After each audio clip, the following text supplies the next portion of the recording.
today I'm going to be talking about moving stations. And that's just my particular name for it. You might be saying, what exactly are moving stations?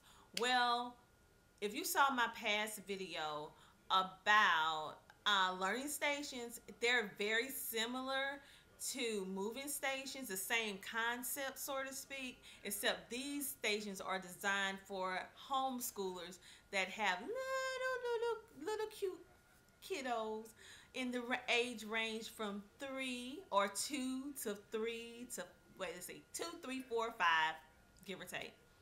And they have multiple children. These homeschoolers have multiple children, and they're trying to figure out what can they do with their toddler while they're trying to homeschool their other children, because it can be very, very difficult to try to homeschool and you have a toddler, because needless to say, they're always full of energy and they always have a unique way of destroying the house when you take your eyes off of them for a minute.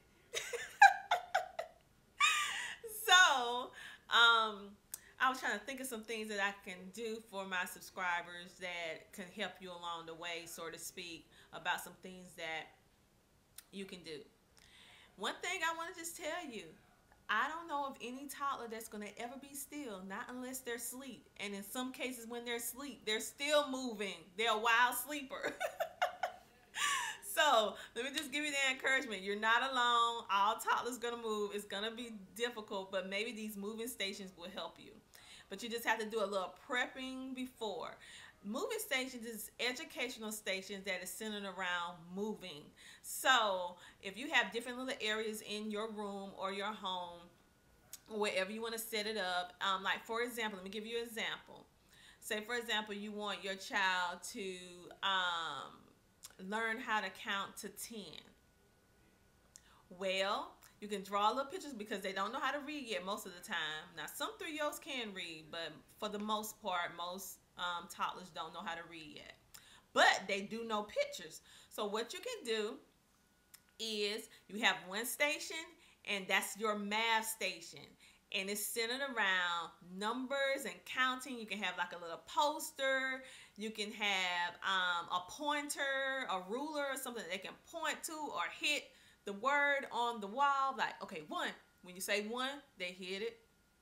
Or they can point it up with a magic marker. If it's writable, if you can write on it. But if not, forget that.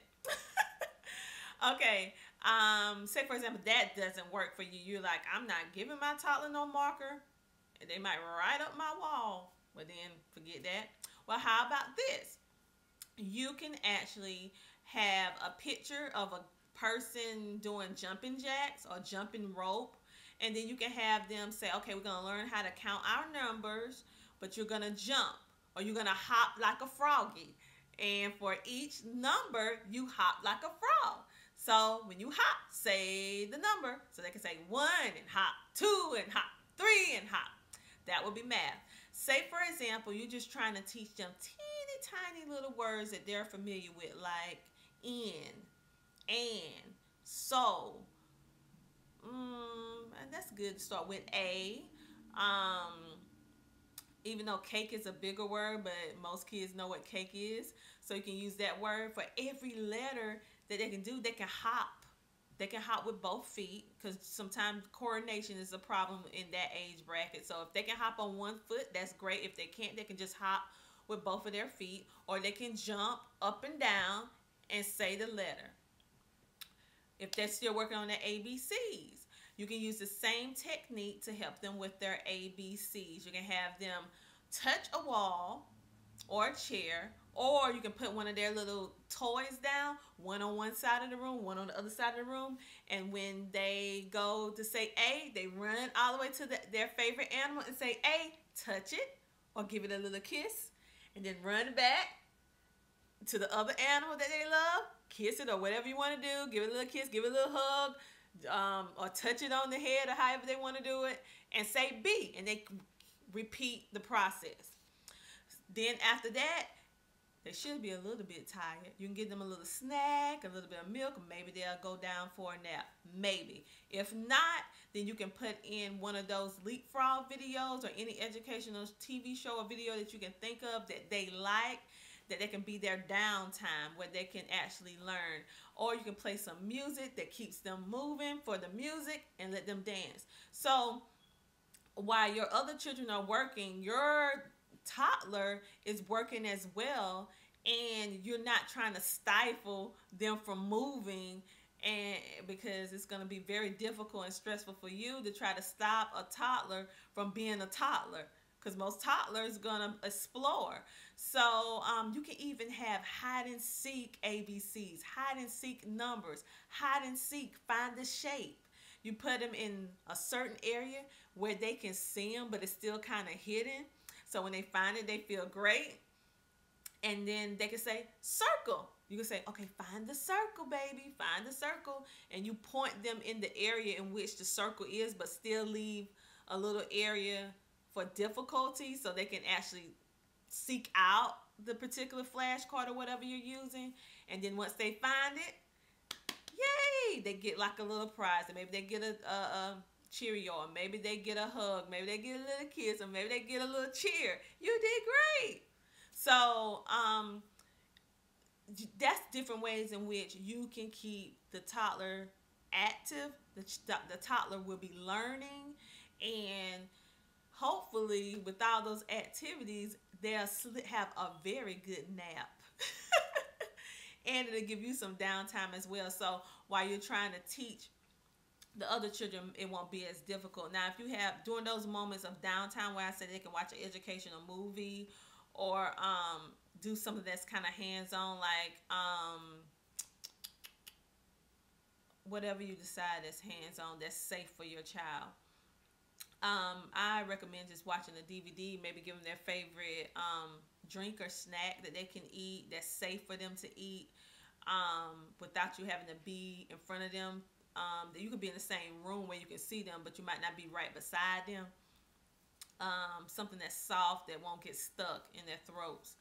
So you can do that as well. And while they're watching their little movie or they're in their high chair, you can actually go and do some more guidance or instruction time with your older kids in case it's a concept or in case it's something in their work that they needed extra help with, extra guidance with.